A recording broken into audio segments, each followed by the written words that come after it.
अश्वत्थामा महाभारत का ऐसा चरित्र जो शक्तिशाली था, जिसने अर्जुन और कर्ण के बाद सबसे ज्यादा योद्धाओं का वध किया था,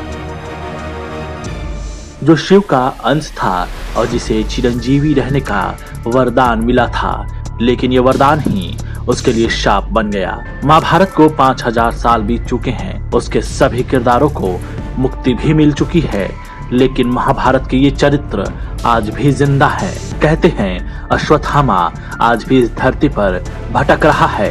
महाभारत काल से उसके शरीर पर लगे जख्मों के निशान आज भी हैं। उसके इन घावों से लगातार खून बहता रहता है, जो इस पर तकलीफ देते रहते हैं, और अश्वत्थामा इन जख्मों को आराम देने के लिए हल्दी, तेल और औषधियों की मांग करता है। लोगों का तो यहाँ तक कहना है कि इन घावों के कारण उसका चेहरा काफी कुरूप हो चुका है। जो भी उसे देखता है तो डर जाता है। और अश्वत्थामा के इस तरह से भटकने के पीछे भगवान श्री कृष्ण का श्राप माना जाता है। सवाल उठता है कि आखिर ऐसा क्या हुआ कि सैकड़ों सालों बाद भी अश्वत्थामा इस तरह से भटक रहा है। क्यों भगवान ने उसे श्राप दिया था, जिसके कारण उसके इन घावों के साथ क्यों रहना पड़ रहा है? इस वीडियो में हम इस बारे में बताएंगे। दोस्तों, महाभारत के मुताबिक अश्वत्थामा गुरु द्रोणाचार्य का पुत्र था। गुरु द्रोणाचार्य अश्वत्थामा को भगवान शिव की तपस्या करके प्राप्त किए थे। अश्वत्थामा काल, क्रोध, यम और भगवान शिव के अंशावतार थे। जब इस बालक का जन्म हुआ तो उसके गले से हिनहिनाने की ध्वनि सुनाई दे रही थी। इसी कारण इस बालक का नाम अश्वत्थामा पड़ा। जब इसका जन्म हुआ तो अश्वत्थामा के सिर पर एक मणि थी जो बहुत ताकतवर थी। कहा जाता है कि उसे ये वरदान था कि जब तक ये मणि अश्वत्थामा के पास रहेगी, उसका कोई कुछ भी नहीं बिगाड़ सकेगा। अश्वत्थामा महाभारत काल यानी द्वापर युग में जन्मे थे। उनकी गिनती उस युग के श्रेष्ठ योद्धाओं में होती थी। अश्वत्थामा भी अपने पिता की तरह शास्त्र और शस्त्र विद्या में निपुण थे, लेकिन अश्वत्थामा ने अपने ज्ञान और ताकत का अधर्म के रास्ते पर चलकर गलत इस्तेमाल किया। जब महाभारत का युद्ध शुरू हुआ तब द्रोणाचार्य ने कौरवों का साथ देना उचित समझा। इसके चलते अश्वत्थामा ने भी युद्ध में भाग लिया। महाभारत युद्ध के दौरान अश्वत्थामा को कौरव पक्ष का सेनापति नियुक्त किया गया। गुरु द्रोणाचार्य और अश्वत्थामा दोनों ही पराक्रमी थे। इन दोनों की ताकत ने मिलकर पांडवों को हराने के करीब तक पहुंचा दिया था। यानी कि पांडव हार के बिल्कुल करीब पहुंच चुके थे। पांडवों की तरफ भगवान श्री कृष्ण खड़े थे। युद्ध में पांडवों की हार को देखते हुए श्री कृष्ण ने ऐसी चाल चली जिससे कौरवों की हार हो गई और पांडवों की जीत हो गई। यानी कि श्री कृष्ण ने कपट चाल कर पांडवों को जीत दिलाई थी। श्री कृष्ण जानते थे कि कौरवों को मात देने के लिए गुरु द्रोणाचार्य की मौत जरूरी है, और पराक्रमी गुरु द्रोणाचार्य को हराना पांडवों के बस की बात नहीं है। इसके लिए उन्होंने कपट चाल चली। इस युद्ध में एक पराक्रमी हाथी था जिसका नाम भी अश्वत्थामा था। श्री कृष्ण के कहने पर इस पराक्रमी हाथी को मार गिराया जाता है। वहीं श्री कृष्ण ने युधिष्ठिर के जरिए यह अफवाह फैला दिया कि युद्ध में मौजूद अश्वत्थामा मारा गया। युद्ध में मौजूद हर योद्धा ये सोचता है कि गुरु द्रोणाचार्य का पुत्र अश्वत्थामा मारा गया, जबकि सच्चाई ये होती है कि युद्ध में मौजूद हाथी अश्वत्थामा मारा जाता है। जब द्रोणाचार्य को ये पता चलता है तो वो विचलित हो जाते हैं और पुत्र वियोग में शस्त्र त्याग कर युद्ध भूमि में बैठ जाते हैं। और इसी अवसर का लाभ उठाकर पांचाल नरेश द्रुपद के पुत्र धृष्टद्युम्न उनका वध कर देते हैं। श्री कृष्ण जानते थे कि इस युद्ध में जब तक गुरु द्रोणाचार्य और उनका पुत्र अश्वत्थामा रहेगा, तब तक पांडव युद्ध जीत नहीं पाएंगे, जिसके लिए गुरु द्रोणाचार्य की मौत जरूरी है। वहीं अपने पिता की मृत्यु से अश्वत्थामा विचलित हो जाता है और पांडवों से बदला लेने के लिए युद्ध में कपट का सहारा लेने का निर्णय लेता है, क्योंकि वह किसी भी कीमत पर अपने पिता की मौत का बदला चाहता था।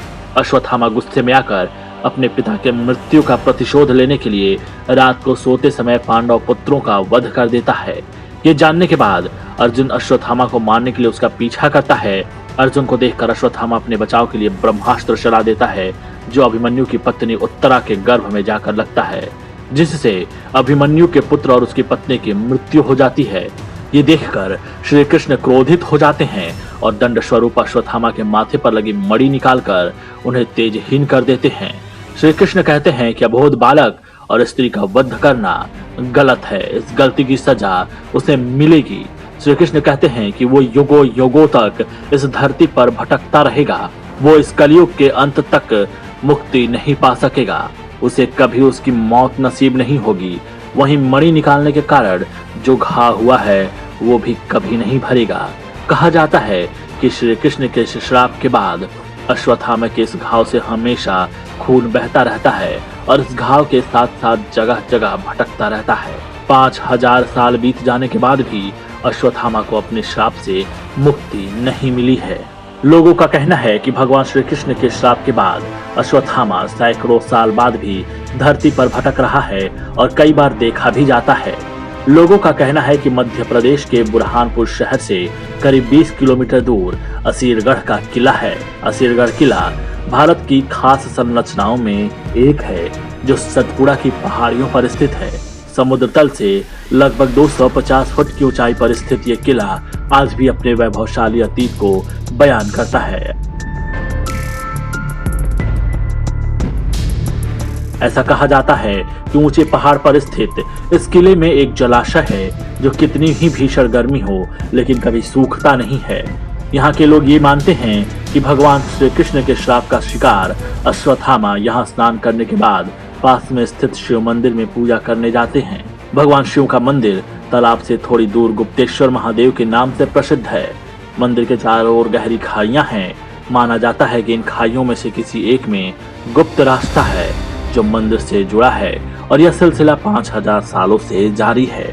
हालांकि इस दावे की पुष्टि तो नहीं हुई है, लेकिन कुछ बातों और घटनाओं के आधार पर यह मान्यता है कि ऐसा अश्वत्थामा ही कर सकते हैं, क्योंकि लोगों का यह कहना है कि मंदिर का ताला बंद होने के बाद भी यहाँ शिवलिंग की पूजा करके चले जाते हैं। यहाँ फूल और जल चढ़ा मिलता है।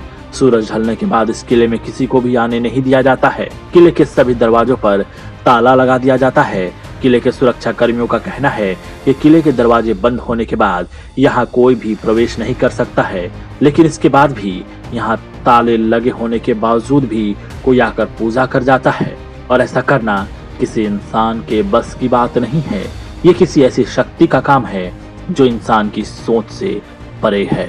इतना ही नहीं, जबलपुर में भी नर्मदा नदी की गौरी घाट के किनारे अश्वत्थामा को भटकते हुए देखे जाने की बात कही जाती है। कई स्थानीय लोगों का कहना है कि उन्होंने अपने बुजुर्गों से ऐसी घटनाएं सुनी हैं कि उन्होंने अश्वत्थामा को देखा है। वो देखने में काफी बड़ा है, शरीर पर कई घाव हैं जिससे लगातार खून बहता रहता है। अश्वत्थामा ने उनसे अपने घाव पर लगाने के लिए हल्दी और तेल की मांग की, लेकिन लोगों का ये भी कहना है कि अश्वत्थामा को जिसने भी देखा वह या तो जिंदा नहीं बचा या फिर उसकी मानसिक स्थिति सदैव के लिए खराब हो गई है। वहीं एक किस्से के मुताबिक एक ब्राह्मण की मुलाकात अश्वत्थामा से हुई थी। ये ब्राह्मण कर्नाटक के थे। ये महाभारत को कन्नड़ में लिखना चाहते थे। नारायणप्पा चाहते थे कि महाभारत की जानकारी ओरिजिनल सोर्स से मिले। इसके लिए वो भगवान से लगातार प्रार्थना भी करते। भगवान ने उनकी विनती सुनते हुए स्वप्न में कहा कि द्वादशी वाले दिन मंदिर में जो ब्राह्मण सबसे पहले उठकर जाएगा वो ही महाभारत का स्रोत होगा, क्योंकि वो अश्वत्थामा होगा। ब्राह्मण ने द्वादशी का इंतजार किया और उस दिन भोजन के बाद जब वो ब्राह्मण जाने लगा तो उसे नारायणप्पा ने रोका और कहा कि मैं जानता हूँ कि आप अश्वत्थामा हैं, कृपया आप मुझे कन्नड़ में महाभारत लिखने में मदद करें। तब अश्वत्थामा ने कहा कि मैं तुम्हारी मदद करूंगा, लेकिन मेरी 2 शर्त है।